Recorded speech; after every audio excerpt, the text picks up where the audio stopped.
Halo semuanya dan selamat datang. Pernah nggak sih kamu ngerasa kayaknya mustahil banget gitu mau ngebangun otot sekaligus nurunin lemak?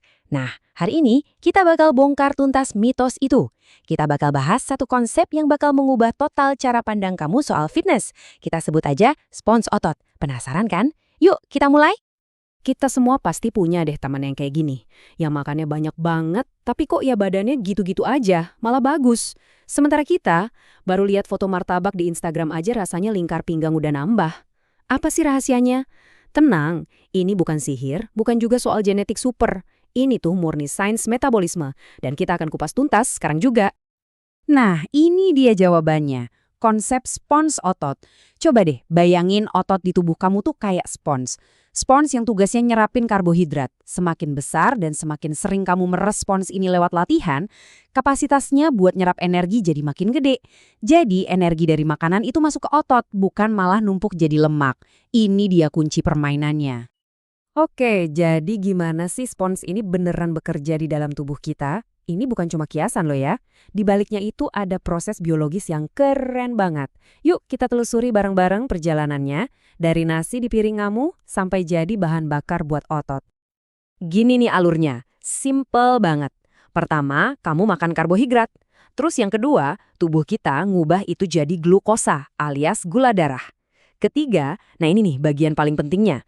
Latihan beban itu ibarat meres spons otot kamu. Jadi isinya kosong. Pas sponsnya lagi kosong melompong, makanan yang kamu makan setelah latihan itu bakal langsung disedot buat ngisi ulang otot, bukan buat disimpan jadi lemak. Gampang kan? Jadi, anggap aja tubuh kita itu punya dua pilihan gudang buat nyimpen energi ekstra. Gudang otot atau gudang lemak.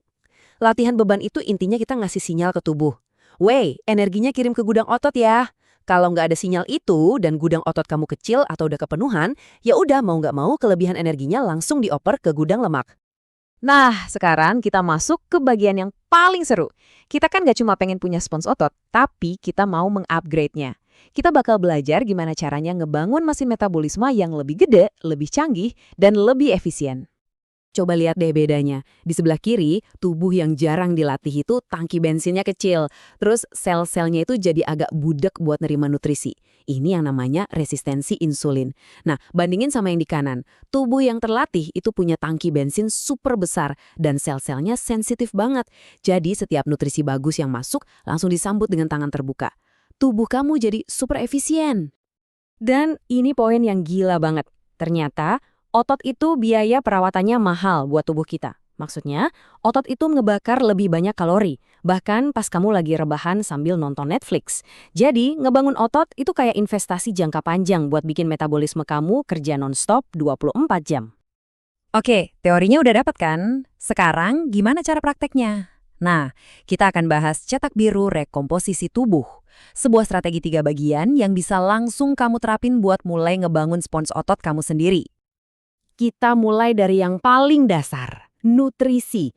Filosofinya simpel banget, kasih makan ototnya, bikin lemaknya kelaparan. Artinya, kita mau semua nutrisi bagus yang kita makan itu larinya buat ngebangun otot, bukan buat nambahin lemak.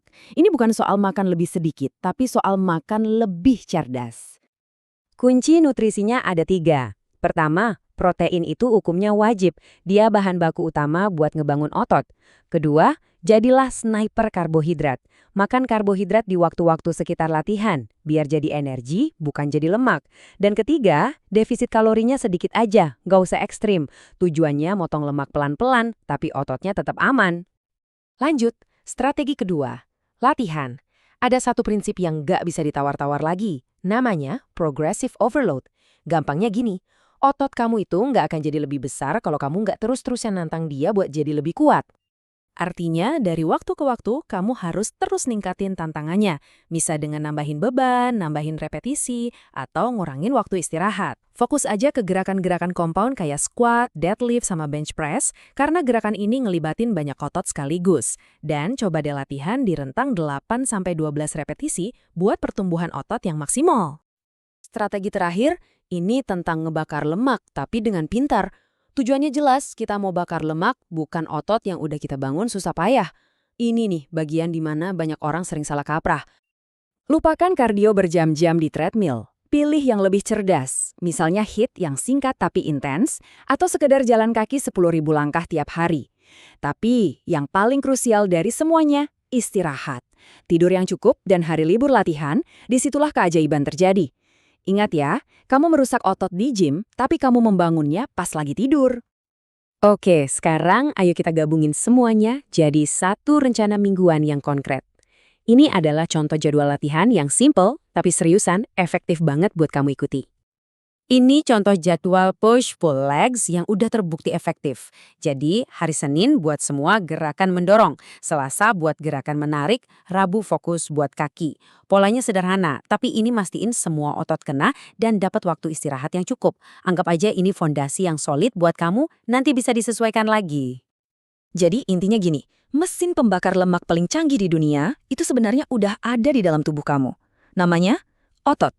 Setiap sesi latihan, setiap makanan sehat yang kamu pilih, itu adalah cara kamu buat nyalain mesin itu. Kuncinya udah ada di tangan kamu. Pertanyaannya sekarang, kapan kamu mau mulai memutarnya?